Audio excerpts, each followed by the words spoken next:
Brought to you by... There comes a time in all of our lives where we take those steps to growing up, stepping out from beneath the protective wing of our parents and becoming adults in the eyes of society. Often this means getting a job, taking on our own responsibilities, but on a more primal level, falling in love and giving up our virginity to the right partner, essentially surrendering our innocence. But what happens when innocence is stolen from you?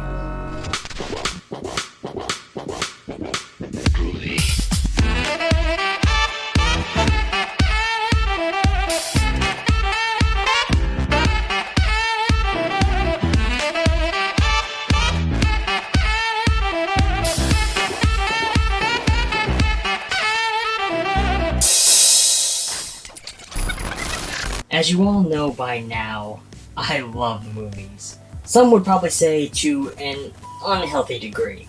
I'm always looking to get my hands on anything that will showcase and celebrate the cinema that I love to talk about so much.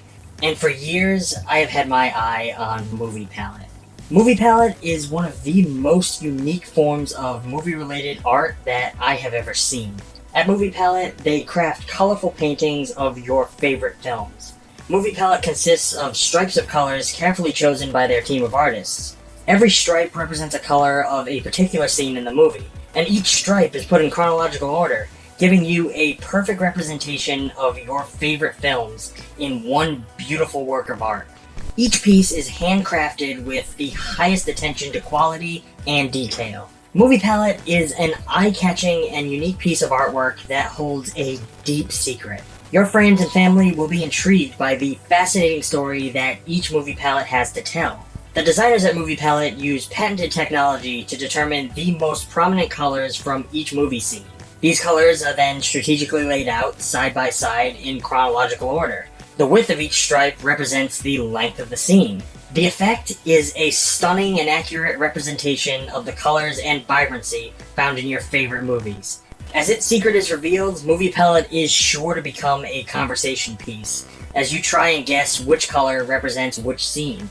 I personally added my favorite Movie Palette to the set of ETF, and I could not be more pleased with my purchase. The best part about these for me is that it's a piece of art that showcases the visual look of a film through the captivating color palette that makes it capture our imaginations. Not often do we see the color of a film so beautifully celebrated, which is why ETF has partnered with Movie Palette to bring you this exclusive offer.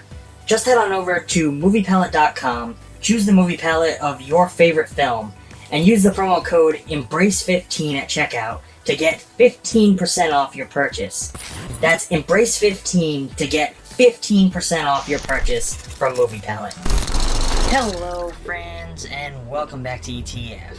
In the small town of Cherry Falls, Sheriff Brent Markin discovers the presence of a serial killer.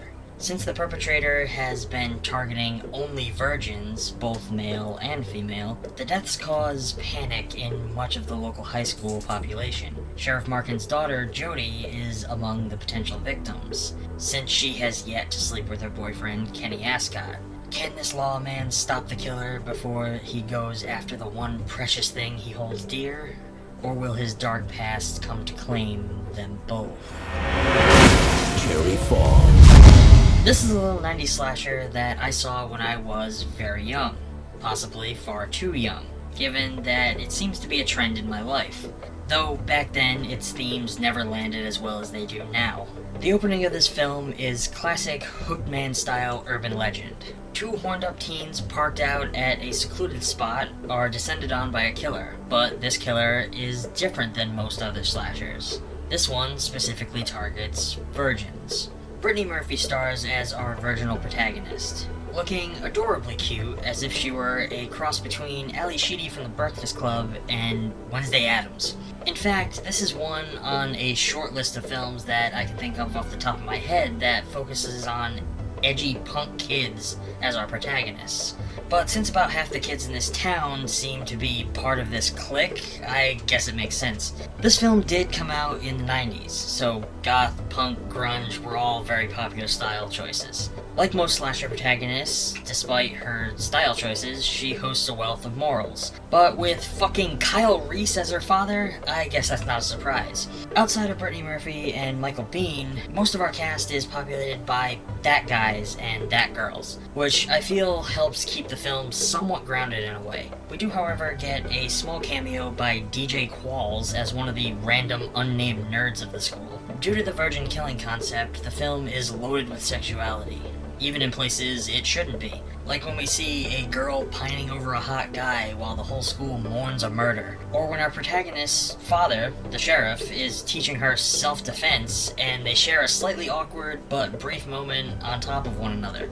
Visually, the film is incredibly unimpressive for the most part, barring a few well-timed match cuts. It very much looks like a 90s made-for-TV horror, with pretty basic camera work and editing techniques. The killer design here is influenced heavily by the big twist of the film, giving us a leather-clad feminine figure with a big-ass knife and a face obscured by long black hair. Not the most unique design, but at the time it was definitely a different choice. They do a good job shooting sequences in ways that never really reveal who the person is in any great detail. What always made this one stand out to me was the twist on the classic trope of killers going after sexed up teens, turning the tables and having the killer only target virgins. This makes for some interesting dynamic shifts in what would normally be your run-of-the-mill slasher plot. And now having a whole town full of kids doing everything they can to get fucked, including organizing a mass orgy that is even supervised by the police. How many times have you seen that before? Not many, I'll bet.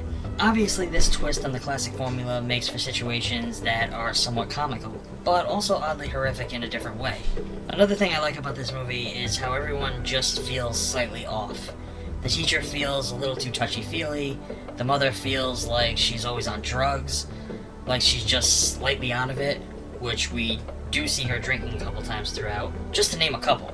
All the little odd breadcrumbs do begin to come together and make sense by the time we hit the climax, and that big revelation comes to light. Another nice touch is that the credits scroll backwards, each of the names falling like a waterfall, and falling in line with that backwards nature of the slasher plot turned on its head. I'm giving Cherry Falls a B. This has been one that I've seen many times. I've always enjoyed it for the little gem that it is, exploring territory that not many other films have. Sure, for the most part, it isn't the most memorable experience, but it's one I enjoy each time I see it. It somehow remains formulaic while still turning the subgenre on its head. Personally, it's one I recommend. For me, it sits right up there with things like Valentine or Urban Legend, or, dare I say it, Scream.